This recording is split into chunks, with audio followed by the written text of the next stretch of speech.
Welcome to the SwimStrong Dryland Podcast. We are dedicated to inspiring and educating the swimming world. Our podcast highlights the work, character, and achievements in and around the SwimStrong community. All right, we are so excited to introduce to you guys Coach Brian Schrader and Ryan Sprague from Ohio State University. Thanks so much for joining us, guys, and we're going to get into your backgrounds in just a second. But first, we got to hit the rapid fire questions. So, are you guys ready? Let's do it. Bring it on. All right, let's go. We'll say Brian first, then Ryan right after. You guys go one after the other with the question.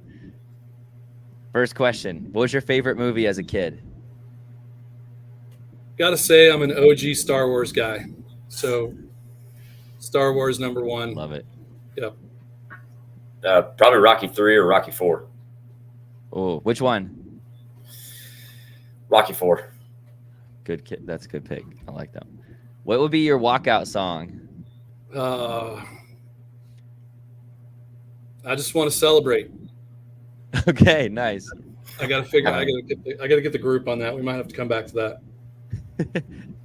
I'd probably say Van Halen, Running with the Devil. Ooh, God, Coach Sprague. Gotcha, Brian. That's a good one. What would be your profession if you were not a swim coach or strength and conditioning coach? Definitely pilot. Maybe ship captain. Military. All right. Awesome. Who would you want to be stuck on a deserted island with if you had to survive? You get to pick one celebrity and one Ohio State swim and dive staff member. I would pick Coach Sprague just because I know his survival skills are superior to mine. He might keep us alive longer than anybody else on our staff. No offense to anybody else on our staff. And then celebrity, probably just want to chill with Matthew McConaughey. There you go. Yep. I'd say from our staff, probably our athletic trainer, Nate Quibido, because if you're on a deserted island, you're going to need some medical help at some point. And celebrity, man, that's a tough one. I'll go with Tom Hanks. His experience on Castaway, he's probably pretty resourceful. There you go. What is a hidden talent that you guys have that most people don't know about? I'm a really good snowboarder. I can go backcountry, go steep, go deep. It's impressive. I wouldn't say I'm super skilled at it or that it's a major talent, but I play guitar. Awesome. And last question is your favorite swim meet meal? If I have to eat with the team, then it's chicken parm. If I get to go exploring, then I'm going to go find some Yelp, and I'm going to go find some good ramen or pho. There you go. Yep. Yeah, I'm probably going with like the Chipotle or Qdoba burritos. Chipotle is an easy go-to. That's like 50% of swim athletes probably go to Chipotle as a go-to on the road. But anyway, thank you guys for answering those so people get to know you outside of the swimming world. But we're excited to dive in to hear a little bit of your stories and everything about Ohio State Swim and Dive. And so we can just start with Coach Brian here and just share, if you don't mind, your background, your story, how you ended up at Ohio State and your journey there. It's been a fun journey.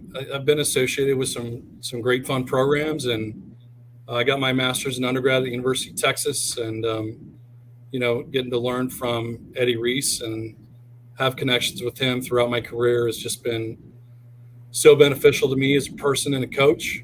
And after that, I got to work with the national team at USA Swimming for 5 years. And then I got to coach the sprinters at Georgia and Florida.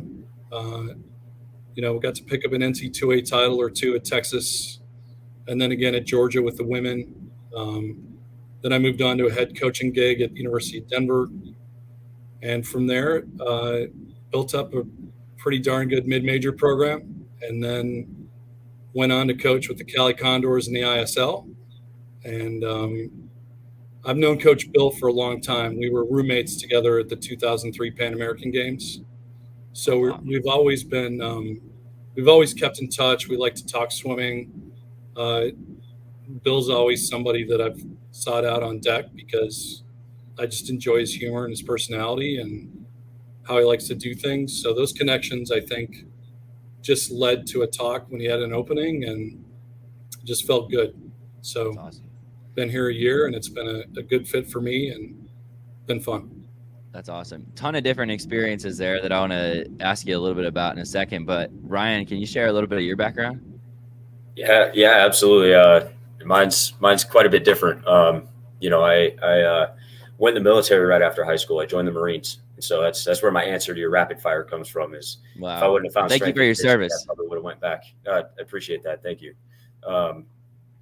So went in the Marines out of high school and got out and was kind of a lost soul trying to figure out what to do, and met my wife, who was my girlfriend at the time, and she kind of started pushing me towards the personal training, strength and conditioning realm. You know, she just kind of saw that that's what I was passionate about, and really started off in the personal training side, and then found strength and conditioning, did a 2-year internship at San Diego State, worked with the football team pretty extensively, finished my undergrad there in exercise science, and decided to pursue grad school. I got a master's degree in strength and conditioning from George Washington University. So moved all the way across the country from San Diego.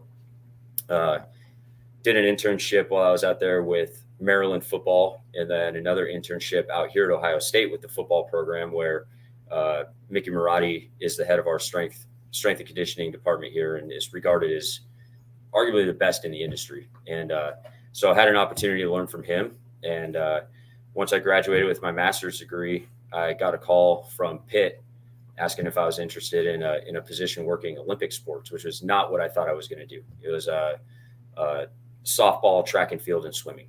Okay. And so met with them. Tyler Carpenter was the head guy over there, and talked to him, and our philosophies were very much in alignment, and decided to take a chance on it. Was there for a year, and then got the call from Ohio State saying, hey, we've got a swimming and diving position open. Are you interested? And I wasn't going to say no. So that's awesome. Packed up from Pittsburgh after a year, came out to Ohio State, and here I am in year 5 working with swimming and diving. Wow. Really cool journeys, very different stories, very different backgrounds, which I think makes coaching. I think it's great when coaching staffs have people from all different places, because you bring in all kinds of unique perspectives. You can make each other better and learn from one another. I feel like the best coaching staffs are those who are constantly learning and challenging each other. Curious, Brian, coming from your background, what are the things that you have brought in now, like from all those experiences, working with some of the top college coaches and working in the ISL and all these things that you've done up to this point, now being at Ohio State, how has that helped shape your philosophy and what you do at Ohio State? Culture is important, right? Like, you want to have great culture every day. And, I really believe a happy team is a fast team. The thing that really, through my career, getting to see Eddie and Jack Bowerly and Greg Troy and certainly what we did at Denver and watching what's happening here, right? Like, helping kids get to the next level it's about high performance and soft skills. And we've got coaches that lean into athletes a lot in their own different ways. And Coach Sprague has great relationships with kids. All of our coaches that coach our groups, that's our mantra, is great relationships. And you're not going to move kids forward unless those things are happening. And our head coach, Bill Dorincott, he says it almost every day. And we have a high performance team staff meeting 3 times a week, and it gets mentioned every staff meeting. So those are the things that matter, I think. Relationships, a team culture that brings in everybody for great challenges and a feeling of accomplishment, a sense of pride, a sense of sacrifice, all those things. Did you find that to be just as true when you were working with Team USA or in ISL? Like, does that ever change outside of the college realm, or is that always something you've noticed? If you don't have this culture, no matter what level you're at, it's not going to be successful. What was interesting, and the culture is really important. That piece you can't underestimate it. You can't leave it alone. Like, you fight a culture battle every day, but also building confidence, right? So when we're talking about Team USA or the Cali Condors, those coaches on those staffs, they spend as much time building confidence as a high school coach trying to get kids to feel strong about who they are as a person and their sense of identity, right? It is amazing to me how much coaches might overlook that, but building confidence is your number one job. And at the highest level, it might be the most important. So that's awesome. That's really good insight for any athlete watching and any coach watching, knowing, hey, it doesn't matter what level you get to. Like, it's always about the culture, the people, instilling confidence, like knowing who you are. That's important, and having fun, even at the highest level, right? Especially when it gets more and more competitive. And I think people can, a lot of times they move up in the ranks, and then somewhere along the way, they lost their love for what they were doing, and they lost the focus of why they started in the first place, because it got so serious. And I think that's got to be a hard balance, though, right? Something that a lot of people struggle with, but that you have to fight for. The grind is real, right?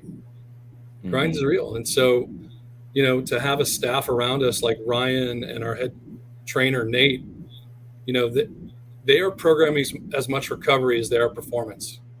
So that's a really unique thing too, right? Like, Ryan Sprague is thinking as much about who he's going to get in a float tank or to recovery modalities after a hard lift and a hard quality session as much as he did the programming, right? Like, because it's just as important. Yeah.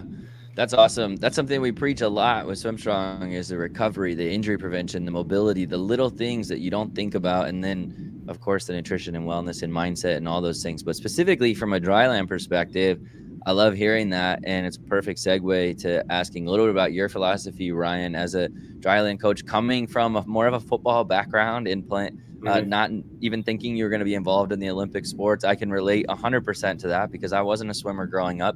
And it wasn't until after I finished my college degree at Purdue in exercise science that I got into swimming, and it was all brand new to me, and I fell in love with it. But I'm wondering, what did that look like for you to fall in love with swimming? What about the sport, attracted you to it when you were coming from football before?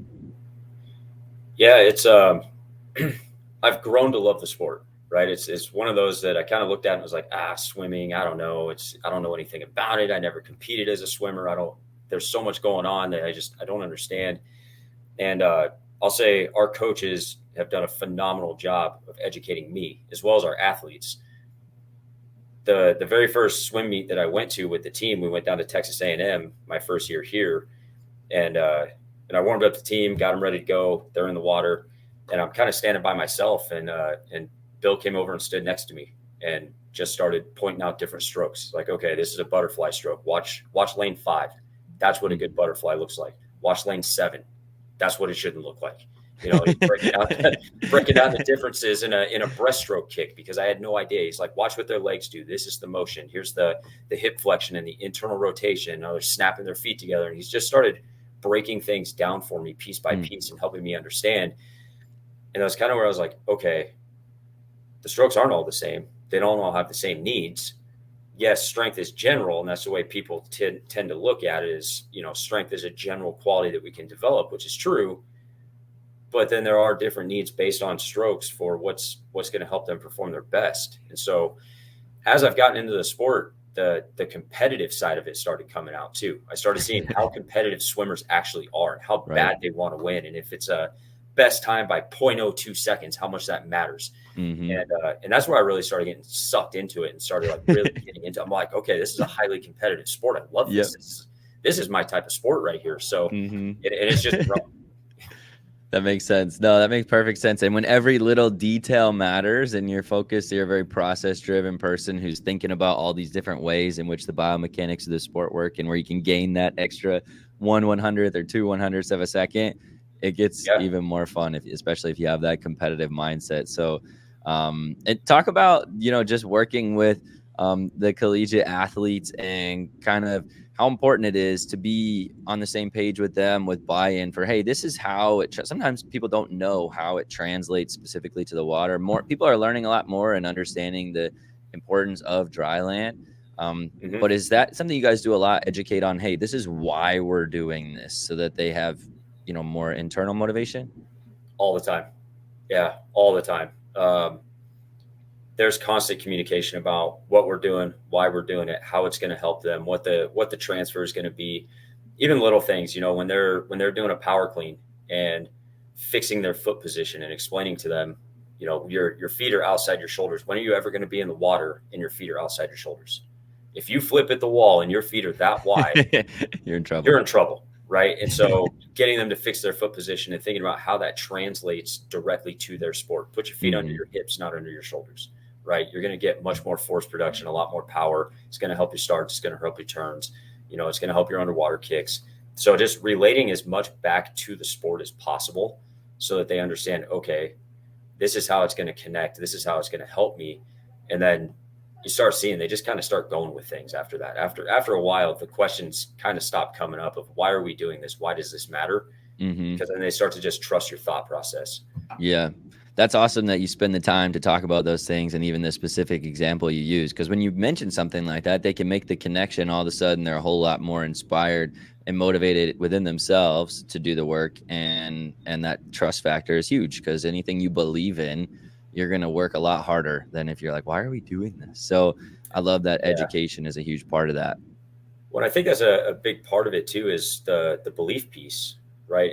If I don't believe in the program that I'm trying to implement in the weight room and I can't convey that to them, they're not going to believe in it. And I do think that belief is a big factor in getting results in training, right? Like whatever Brian does in the water, if they're doing underwater groups and they don't believe in the work that Brian's doing, it's not going to work. It could be the greatest underwater program anybody's ever seen, but it's not going to work if they don't believe in it. But he's able to communicate what they're doing with a level of conviction where they see that he's passionate about it and he believes it's going to work. So then they believe it's going to work. And I believe the same thing for the weight room. Yeah, no, that makes perfect sense. Talk about how, in either one of you can jump in on this, how you guys collaborate between, because it seems like you guys have really good chemistry, camaraderie in the staff. And that's definitely not always the case, even at D1 programs, where, and you talked about how Coach Bill took you on deck and was showing you different strokes and mechanics and educating you on the sport. Some strength and conditioning coaches don't even have never been to a swim meet, right? Unless they've been forced to go. So it sounds like there's a really strong collaboration there, which is so important. And what does that look like, though, for you guys on a day-to-day basis? How do you communicate with each other, what you guys are working on, and to really get the most out of your programming? Well, I'll start by saying that we're in a very fortunate and unique situation in that at Ohio State, we have a very large strength staff. We have 21 strength coaches across 36 teams, right? So that allows us to have a little bit less of a load. What it's allowed for us is that I can be committed to swimming and diving. So I do help with other sports, but my main responsibility is swimming and diving, which really, if you break it down, is 3 teams. If they're treated as 3 separate teams. So where I'm fortunate and where I feel our program is fortunate is that it's allowed me to just go all in on the sport and be at practice and be at meets and travel with the team and be around the sport as much as possible. That's cool. How about from your end, Brian, and from the swimming side of things? I don't think there's another strength coach or strength staff that's more involved with swimming and diving than what's going on here at Ohio State. So we generally see Coach Sprague every day. We either see him in the staff meeting where he's talking about what's happening for him in the week during the weight room. He loves to come show up on our quality days to see how things are playing out. And the other thing that's going on is just our plans, right? Like we've bought in as a program that we are not going to sacrifice what's going on in the weight room for anything other than peak performance events. So we're going to make a plan to be great in February and March, and we're really not going to deviate from that plan. Like we want to have some bright spots, but the way we do things in the water and the way that we're doing things in the weight room, they mirror each other really well. We're on the same page as a staff, which gives us solid alignment with the athletes. And then, we're all constantly talking about like, how can we just generate more force? How can we generate better speed of movement with more efficient technique and maintain velocity, right? And so, Ryan has a great understanding of energy systems. He's gotten really educated on length and duration of events and how they play out, right? Like he's starting to understands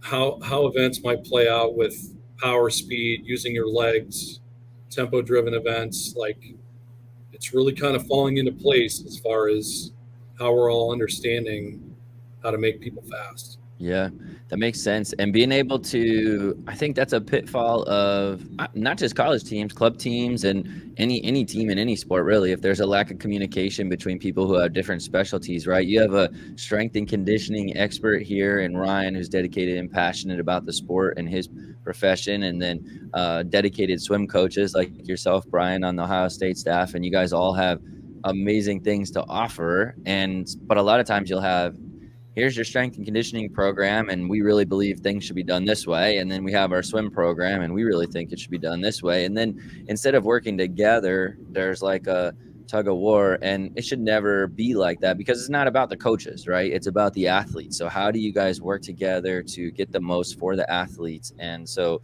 the strength and conditioning staff and coaches' job, and this is our job with our club teams, is to serve the season plan of the swim coaches, right? You guys are the experts. You guys are the ones who come with the season plan. It's our job to then put knowledge into play to supplement that, right? To get the most out of what you're trying to accomplish in the pool. So I really love and am passionate about what you guys are doing there because you don't always see that. And you can tell that there's a passion too in your voice behind what you're doing and how you guys connect. And can you guys give a specific example? Like, I think you mentioned you guys have been doing a lot of special underwater training, both in the water and things you've been doing in dry land. Can you give me an example of what that looks like, some type unique training and how you guys collaborate philosophy wise at Ohio State? Ryan, you want to start or? Yeah, you go ahead. Okay. Well, we're all in on underwater kicking and force production, right? So we have 3 sessions a week that are really devoted to all of our underwater kickers on the team. 1 day a week is capacity, and the other 2 days a week are really focused on technique and power. And capacity is getting comfortable underwater, being able to do repeats underwater, so we can get comfortable and confident holding our breath. And it's just not about making people hold their breath until they can anymore. Like, we're building confidence, we're building skills through kick counts that are relevant and the amount of force that we're trying to generate. But we also have to have a threshold capacity for holding a kick. So those days are Monday. But when we get to Wednesday and Friday, we're getting out the towers, we're getting out the power racks, and we're really trying to get kids to kick with as much underwater resistance as they can, and hold a certain tempo or go a certain distance. But we are getting stronger and stronger with that, with the complement of the weight room, right? Like those 3 joint extensions that Coach Sprague is all about. When we get in the water and dolphin kick, I fully believe that we're doing it the best, and we're doing it in a way that is setting the curve, especially at the Big Ten and moving forward nationally. I just think you're going to see some things that are going to continue to put our program on the map for underwater weapons. And so what does that translate to on, so everything he was just describing, Ryan, for the dry land side of things, when he's talking about the amount of underwater training and the specialty things that you guys are now focusing on, and trying to set the pace with, what does that look like for you and your attention to detail with that side of things? Yeah, part of it is how we approach our core training. It's going to be really hard to get those good underwaters without a strong core to bring you back to a neutral position, right? So we use what's called a 4D Pro, and maybe you've heard of it. It's basically a bungee system that we can hang from our pull-up bars, and it allows us to do dolphin kicks on dry land. And so we get in a push-up position, and we'll do, for example, we'll go 30 seconds of dolphin kicks and superset it in with 30 seconds of planks. So we got to maintain core integrity the whole time, and that's hard. That's awesome. Really, really hard. Yeah. And then in addition to that, it is some of the triple extension stuff we do. And a lot of it is the post chain movement that we do. I remember last year watching watching one of the underwater drills, and they were just doing these big exaggerated movements. And I'm looking at it and I'm watching them in the water. And I looked at Brian and I said, they're doing reverse hypers in the water. And he looked back at me and he goes, yeah, essentially. And it's like, okay, got it. Like, that's easy. So, you know, and we've been doing things like back extensions and RDLs and whatnot, but then we started adding in a whole lot more reverse hypers for our underwater group, especially our flyers, because there's just a direct translation to their kicks. And so we focus on trying to develop the muscles they need through the hips and the hamstrings and the low back to give them the most power possible every time they kick. Yeah. Yeah. I mean, that makes perfect sense. And it's really cool how you guys are putting this specific type of programming together to really nail down the details. Because I think that's what makes the difference at the highest levels. Everybody's talented, everybody works hard at the high levels, but it's the details, it's the little things that you do that are going to separate you as you go further and further. And so it's cool to hear you guys studying and experimenting with things and trying to just find new ways to become great. The things that you guys are mentioning too. So I guess we can start from a dryland perspective. Some of the things that your athletes do, I think kids might hear and see what college programs are doing and how specific things get and the type of movements they do. But what are you looking for from a day one freshman when someone comes in? What do you get really excited about? Like, what gets you fired up when you're like, a freshman coming in can do this? Honestly, simple body weight movements. It is if they can do a body weight squat and a pull up and a push up and look really good doing it, and they have some base level of athleticism, that's what gets me excited. Because that basic athleticism just carries over to so much in the weight room and even in the water. It's the ones that have zero body control. There's no proprioceptive awareness whatsoever. Those are kind of the projects that take a little bit longer. Mm-hmm. So if there's one thing I could recommend to anybody, you know, preparing for college or coming up through the club or high school system, learn how to control your body in space on land. That's going to make things 10 times easier when you get to college. Man, I can't say enough how much I hope athletes are hearing that and really taking that to heart. And can you talk about the other side of it? People who think I gotta be moving weight. I gotta know Olympic lifts coming into college. I gotta get as big and strong as I can. The amount of conversations that I've had to have with athletes, especially as they get closer to college, like, oh, I gotta be prepared. I gotta go start doing my own thing in the weight room and make sure that I do X, Y, Z. And constantly we're trying to let them know, guys, we promise everything that you're gonna do that we're focusing on is where you should be.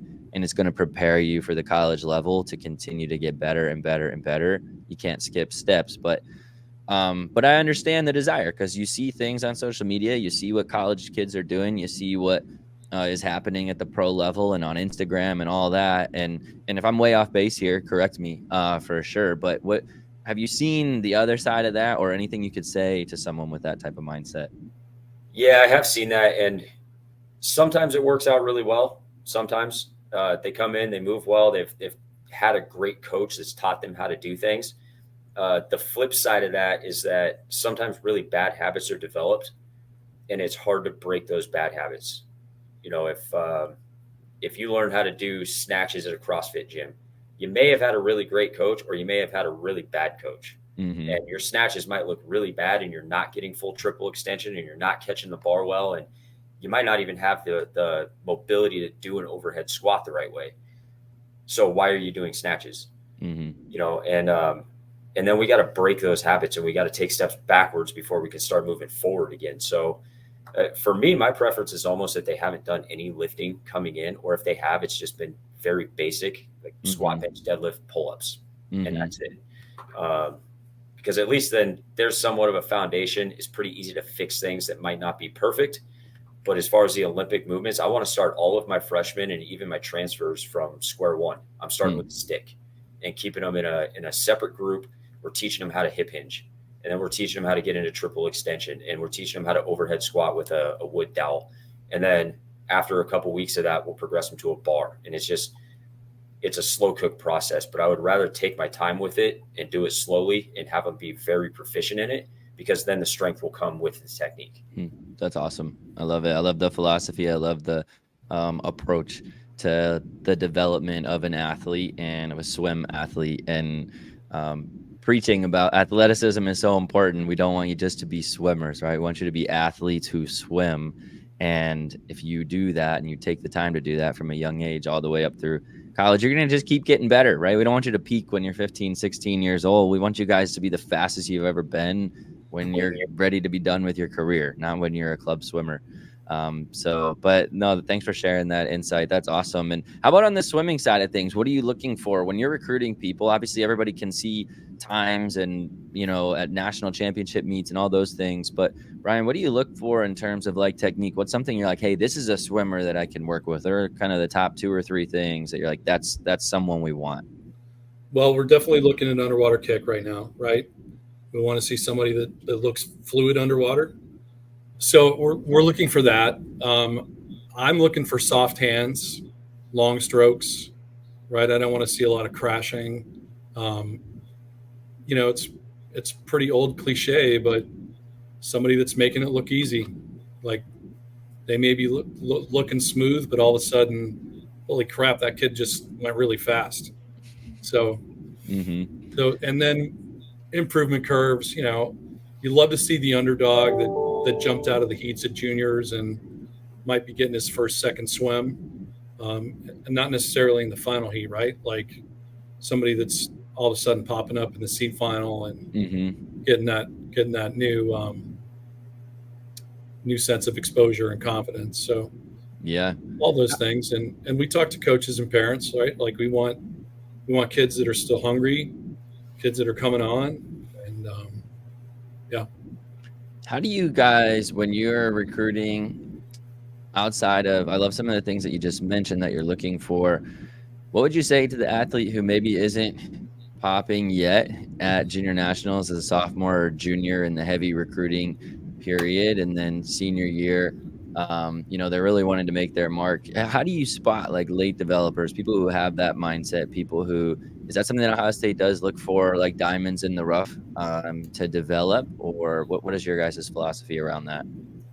I'm just going to give a shout out to, I've only been here a year, and I came on here with Nacho, our other sprint coach, and he's a wonderful person to collaborate with and a great coach in his own right. But, Ryan and Bill, they've been in it since the program is combined, and the mantra here is developed here, right?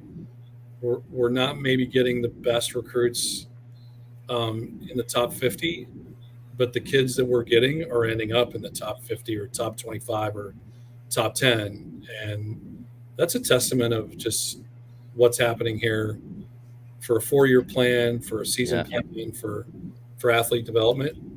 And I'll circle back to your original question.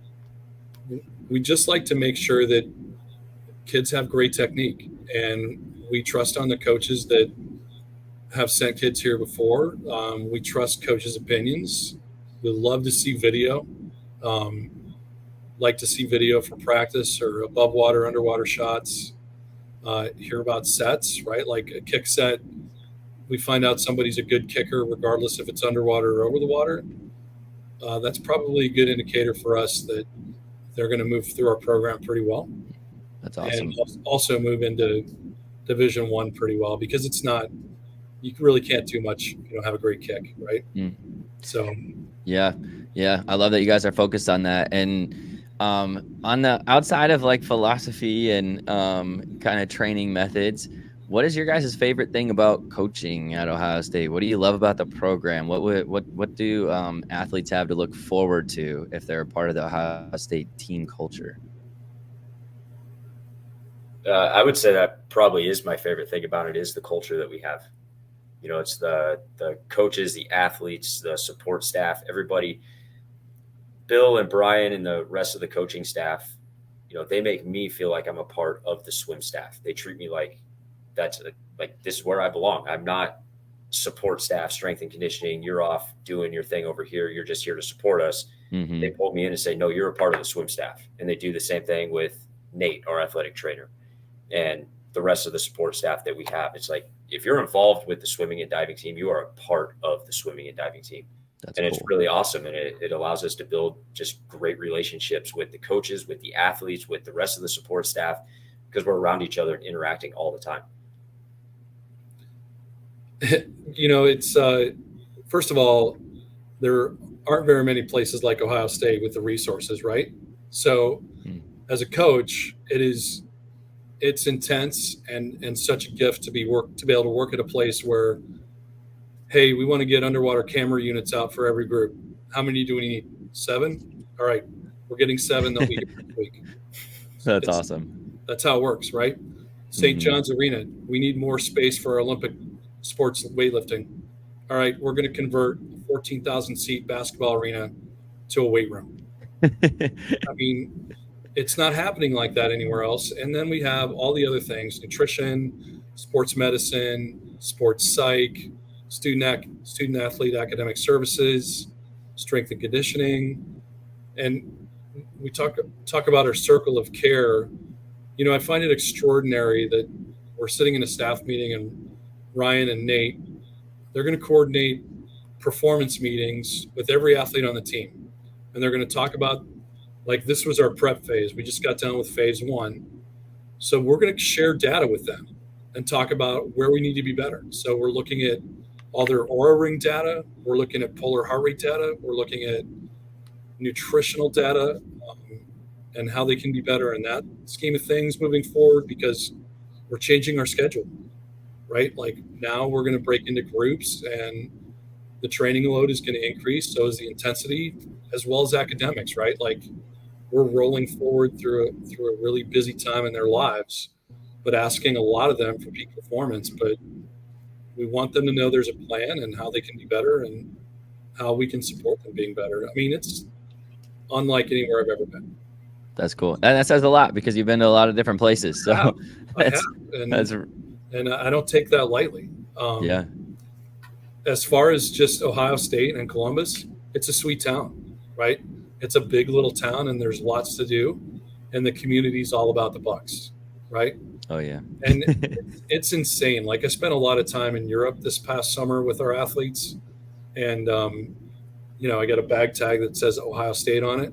I don't know how many times I heard OH in the airport or while I was traveling. So that's pretty intense, is the support for the Bucks and how much fun that is. Yeah.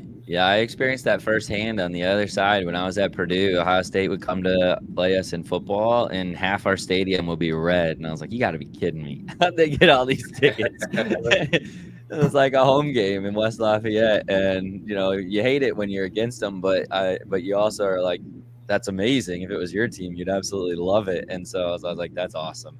Yeah. I just remember going to games, and they travel like everywhere. There is support for Ohio State, man. It's a big deal. Yeah. I have an anecdote about Coach Sprague I want to share, because, every one of our sprinters, male and female, has taken strokes off their events, 50s, 100s, and some of that's the weight room, some of that's technique work, some of that's underwaters. But to take whole strokes off of 50s, that's a pretty dramatic thing.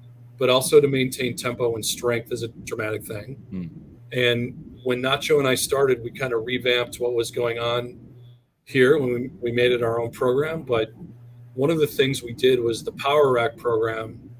And no offense to Total Performance, but they send out a program that's a lot of reps. Like, you just do a lot of reps at tempo and speed.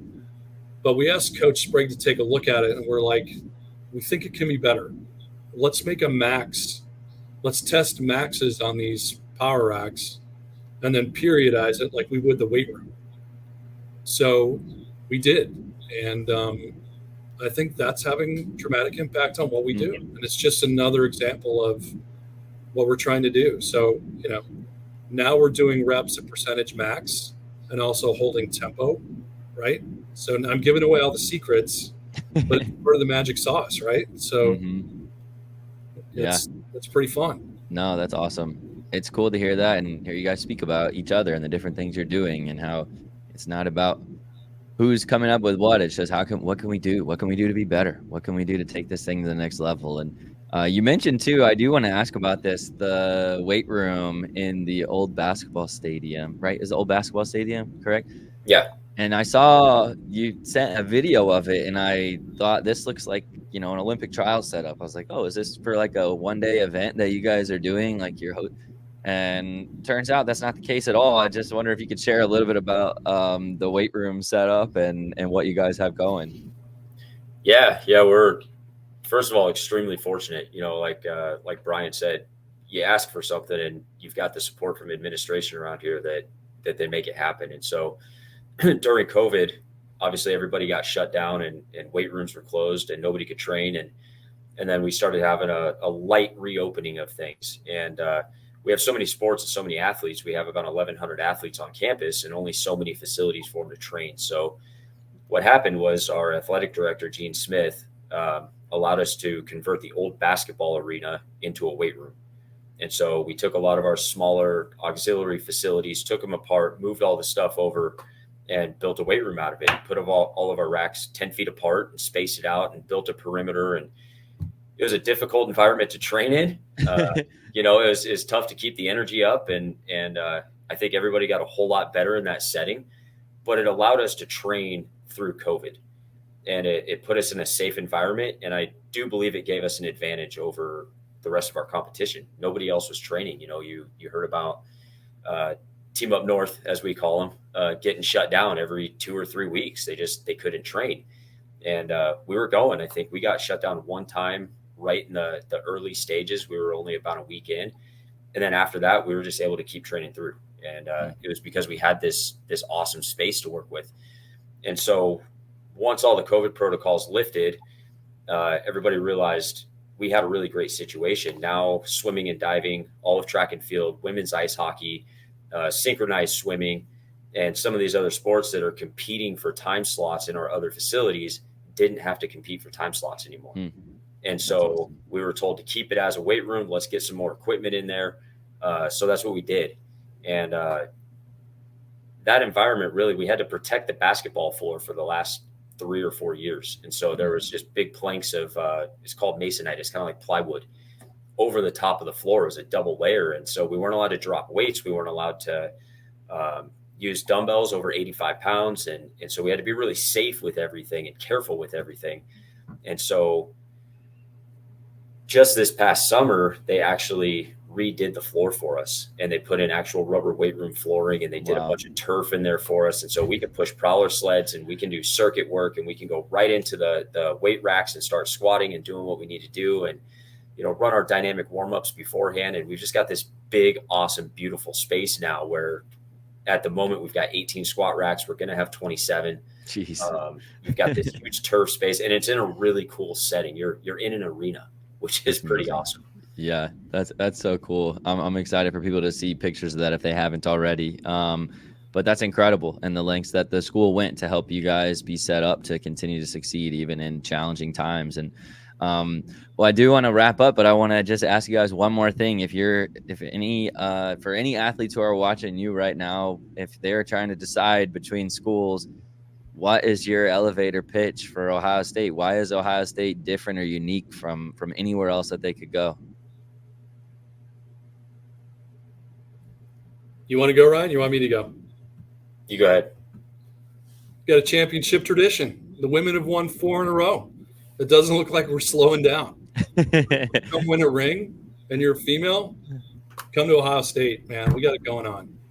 I think our women are headed toward a top 5 finish or better this year at NC2As. And I would say that we're going to be in the hunt for the Big Ten title for sure. And then on the guys' side, we got a young, hungry team. We were second last year. We're knocking on the door. We want to keep moving forward and win championships, right? Mm-hmm. That's what's expected here at Ohio State, and that's what we get supported to do. It's a fun, come help us do something we haven't done before. Let's make it happen. We've done it before, but we want a new crowd experiencing what we're going to do. That's awesome. Championship mindset, championship experience. I love it. It makes me excited. Well, I appreciate – oh, you want to say one more thing? Go ahead. Coach Sprague, I will just keep bragging on Coach Sprague, right? He's a disruptor. So at Big Tens, for the women's meet, like our team area was weird. We were sitting on the pool deck, but our aluminum bleachers didn't back up to a wall. It backed up to like some sort of exit door. So we had this extra space that was about as big as the office behind me. Mm-hmm. And so we're big on making sure that our sprinters get activated, right? Mm-hmm. So Coach Sprague brings in some 45-pound bars and some bumpers, and we're throwing it down before 50s, relays, and anything else we need to do. And it sounds like a weight room. That's like awesome. Other teams are walking past us going, what is happening? So, the presence was really fun. That's awesome. And it's gone down in Ohio State lore. We love it. So that is awesome. I got plans this year too, Brian. Just you wait. I'm ready. I love it. Keep disrupting, keep doing new things, keep setting new standards and experimenting and loving what you guys are doing. It's inspiring to be around you and hear from you guys. Thanks for everything you're doing for the swimming community. And Ryan and Brian, I appreciate both of you guys taking the time to be on here. All right. Thank you, Eric. This has been awesome. Absolutely. Thank you for listening to the SwimStrong Dryland Podcast. If you'd like to be a part of the SwimStrong Dryland family, you can reach out to us via email or social media. You can also follow SwimStrong Dryland on YouTube and TikTok for more educational content.